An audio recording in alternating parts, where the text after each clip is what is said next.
اللهم صل على محمد وعلى آل محمد۔ ایک دن حضرت لوگوں میں تشریف فرما تھے کہ آپ کے پاس ایک شخص آیا اور پوچھنے لگا کہ ایمان کسے کہتے ہیں؟ آپ نے فرمایا، ایمان یہ ہے کہ تم اللہ پاک کے وجود اور اس کی وحدانیت پر ایمان لاؤ، اور اس کے فرشتوں کے وجود پر، اور اس اللہ کی ملاقات کے برحق ہونے پر، اور اس کے رسولوں کے برحق ہونے پر، اور مرنے کے بعد دوبارہ اٹھنے پر ایمان لاؤ۔ پھر اس نے پوچھا کہ اسلام کیا ہے؟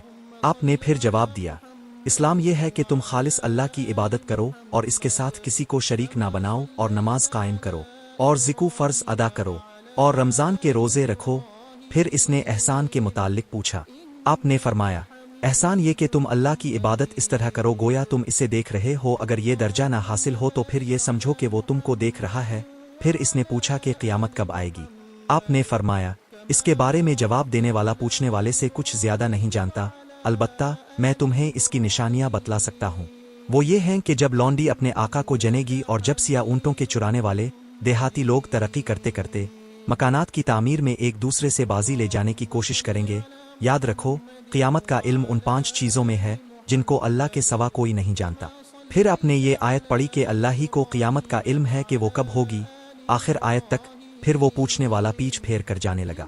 آپ نے فرمایا، اسے واپس بلا کر لاؤ۔ لوگ دوڑ پڑے مگر وہ کہیں نظر نہیں آیا۔ آپ نے فرمایا، وہ جبرائیل تھے جو لوگوں کو ان کا دین سکھانے آئے تھے۔ امام ابو عبداللہ بخاری رحمہ اللہ فرماتے ہیں، حضرت نے ان تمام باتوں کو ایمان ہی قرار دیا ہے۔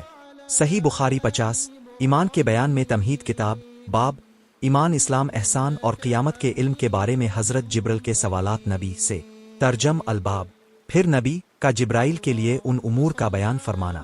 پھر آپ نے فرمایا، حضرت جبرائیل علیہ السلام تمہیں تمہارا دین سکھانے کے لیے آئے تھے۔ اس مقام پر اپنے ان تمام چیزوں کو دین شمار فرمایا ہے، نیز ان باتوں کے بیان میں جو رسول اللہ صلی اللہ علیہ وسلم نے وفد عبدالقیس کے سامنے بیان فرمائی تھیں، اور ارشاد باری تعالیٰ، جو اسلام کے علاوہ کوئی دوسرا دین اختیار کرے گا وہ اس سے ہرگز قبول نہیں کیا جائے گا۔